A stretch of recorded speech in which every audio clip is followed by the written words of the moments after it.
Ce poison a fait que certains ont violé leur sœur de sang. Ce poison a fait que même une fois il est arrivé qu'un homme, il est rentré chez lui ivre et il a dit à sa mère, je veux commettre la fornication avec toi. Elle lui a dit, mon fils, tu es fou. Et il est rentré dans la cuisine prendre un couteau, il lui a dit, si tu refuses, je me tue. Cette mère qui a de la miséricorde dans son cœur a refusé que son fils se tue. Suite à quoi cet enfant est parti forniquer avec sa mère. Il a forniqué avec sa mère à cause de ce poison.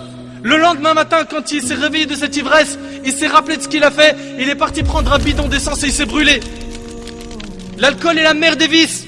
On se doit de mettre en garde fermement toute notre communauté, les musulmans et les non-musulmans, car nous voulons le bien pour tout le monde.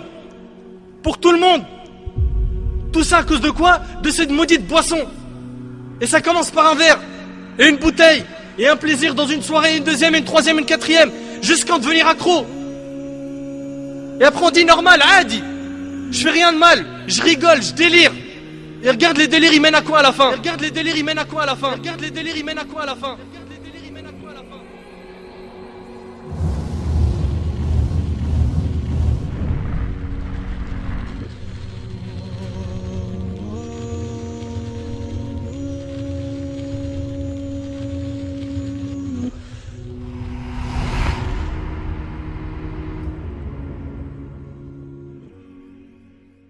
Tu vas les vendre dehors, là, dans la rue? Non, je vais pas le vendre, moi. Tu vas aller faire quoi? Je vais aller le donner aux petits et les petits vont le détailler dans la rue. C'est quoi que t'appelles les petits? Les microbes. Les microbes. Les microbes. C'est qui? C'est des jeunes? Non, mais c'est des... Nous, on est des virus. Et eux, c'est des microbes. Nous, on est des virus. Et eux, c'est des microbes. Nous, on est des virus. Et eux, c'est des microbes.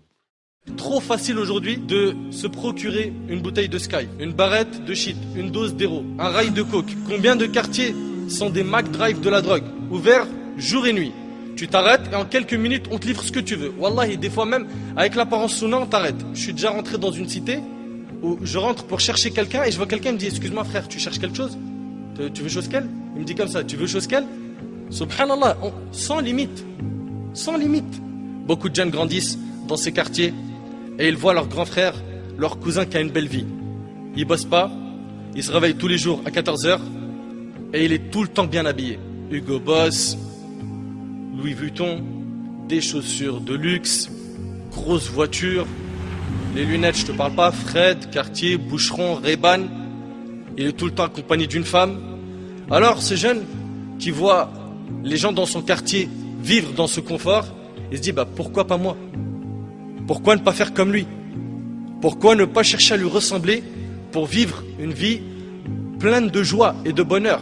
Selon lui, il pense que c'est une vie pleine de joie et de bonheur, alors que c'est une vie de risque et c'est une vie très très dure et amère. Ce qu'il veut, c'est devenir comme les types du film La Haine. Il ne veut pas se casser la tête à étudier, à travailler. Il est intéressé par l'appât du gain facile.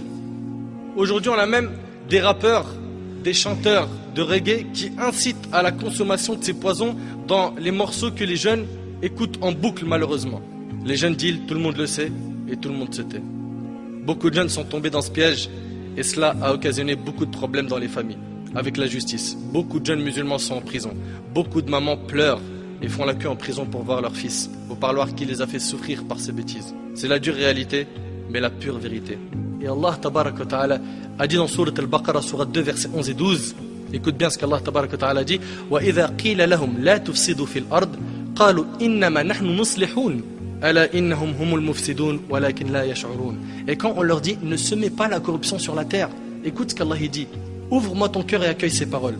Et quand on leur dit, ne semez pas la corruption sur la terre, ils disent, au contraire, nous ne sommes que des réformateurs. Des réformateurs. Certes, ce sont eux les véritables corrupteurs, mais ils ne s'en rendent pas compte. Mon frère, en Allah Azza wa Jal, ta vie dans le haram ne va que multiplier tes angoisses et tes épreuves. Crois-moi sur parole, loin d'Allah, tu ne trouveras pas le bonheur, tu vas même t'étouffer. Écoute ce qu'Allah subhanahu wa ta'ala dit sur ceux qui sont égarés du chemin d'Allah. Allah Azza wa Jal a dit dans Surat Al-An'am, Surat 6, verset 125, et les paroles d'Allah sont véridiques. Il n'y a pas plus véridique qu'Allah tabaraka wa ta'ala. Écoute bien, Allah a dit فَمَنْ يُرِدِ اللَّهَ أَنْ يَهْدِيَهُ يَشْرَحْ صَدْرَهُ لِلْإِسْلَامِ وَمَنْ يُرِدْ أَنْ يُضِلَّهُ يَجْعَلْ صَدْرَهُ ضَيِّقًا حَرَجًا كَأَنَّمَا يَصَّعَّدُ فِي السَّمَاءِ كَذَلِكَ يَجْعَلُ اللَّهُ الرِّجْسَ عَلَى الَّذِينَ لَا يُؤْمِنُونَ. Et puis quiconque Allah veut guider, il lui ouvre la poitrine à l'islam. Le chemin de la guidée, c'est quoi? C'est le chemin de l'islam. Et quiconque il veut égarer, on parle ici d'Allah Azzawajal, il rend sa poitrine étroite et gênée, comme s'il s'efforçait de monter au ciel. Allahu Akbar, regarde l'image.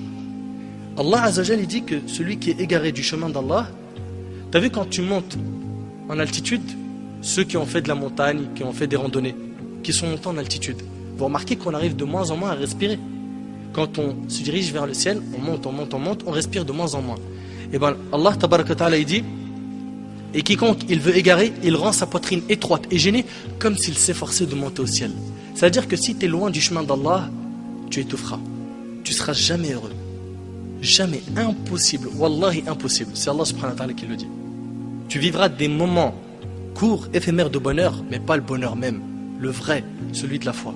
Celui de la foi, tu peux le goûter qu'en te rapprochant d'Allah Azzawajal, qu'en t'écartant de ce mauvais cercle que tu fréquentes, qu'en délaissant toutes ces substances, cette mauvaise fréquentation et ces mauvaises habitudes.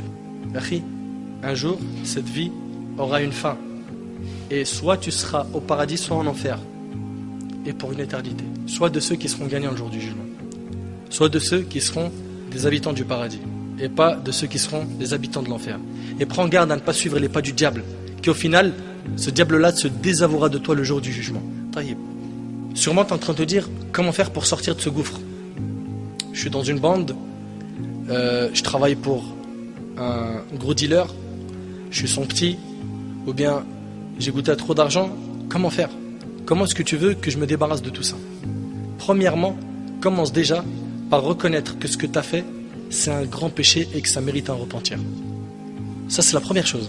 Parce que tu ne pourras jamais te repentir si tu ne reconnais pas que ce que tu as fait, c'est super grave. Deuxièmement, le repentir sincère. Le repentir sincère, ses conditions sont au nombre de 4. 1. Le regret.